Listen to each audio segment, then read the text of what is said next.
And welcome back, everybody. This week, the Mississippi Sound Coalition released its rebuttal to the U.S. Army Corps of Engineers' claim that the primarily 2019 openings of the Bonnet Carré Spillway caused only minor impacts on oysters and marine life in the Mississippi Sound. The coalition says they're vastly underestimating the effects.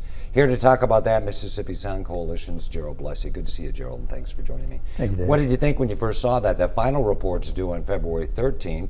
Is this rebuttal an appeal? Are you contesting it? How would you characterize it? Well, we're contesting it by offering the better science that we have to the National Marine Fisheries and hoping National Marine Fisheries will correct the Corps before their final report. Or if they don't change it, that the National Marine Fisheries would rebut it as we did. I mean, it's astonishing that the Corps actually said they had minor impacts in 2019 when they killed all the natural oysters, and they're still dead 5 years later. The natural reefs off Pasture Strand have not come back yet. And then they also say the Corps says they can't do anything about it. Both of those are not true statements. Well, I know both of them are, but I want to kind of talk a little bit about the second part of that, where they claim they can't do anything about it. Mm-hmm. They are basically charged with flood control, and that's primarily New Orleans. So they've got to figure out what to do along the Mississippi River. Right. They could go on the Morganza Spillway and put water into the Atchafalaya Basin to the west, but they seem to choose Bonnet Carré, dropping it into Lake Pontchartrain in the Mississippi Sound. Yes. It doesn't make sense to me. It doesn't make sense, and it's clear to us that the political pressure from Louisiana makes the difference to the Corps, and it shouldn't. The law certainly allows them to use that discretion, and they have actually used it before. They have actually opened the Morganza below flood, different from the flood stage, and they could do it again. If they'd done it in 2019, it's not likely we would have had it all go all through the summer. Wouldn't have had the algae bloom and wouldn't have killed the oysters.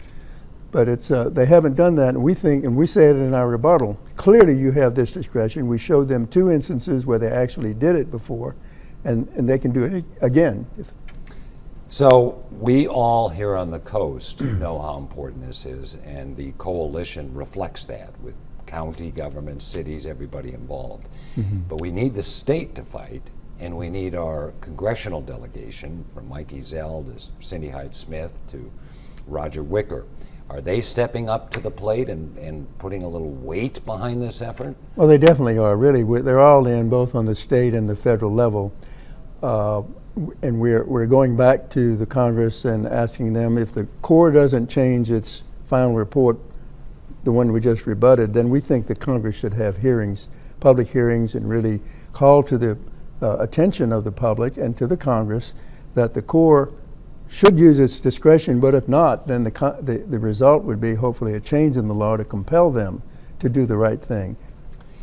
The old saying, too many chefs spoil the broth, and there seems like there are so many moving parts with the Corps of Engineers, National Marine Fisheries Service, the political power in Louisiana. Yeah. I mean, who essentially, in your mind, is in charge? Who can make the final and the best decision on this?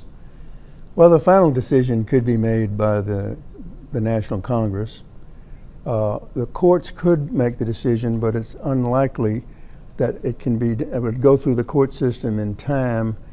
There is a study going on, as you know, the Lower Mississippi Comprehensive Management Study, that our delegation required the Corps to do in response to 2019 Bonnet Carré, and that's to look at alternate ways to managing the river, not just for flood protection, which we all agree with, but also to protect the ecosystems that receive this water. That's the first time the Corps has been ordered to do that, and the Congress paid for it, thanks to Senator Wicker and Senator Hyde-Smith and all 6 of our Congress people, the 4 congressmen as well. So I think if that study does not produce the results we're looking for, and we're going to be sitting there at the table with Congressman Ezell, you had him on the show, he compelled the Corps in a hearing to include us, the coalition, as stakeholders, the cities and the counties on the coast, and the fishermen and the tourism industry.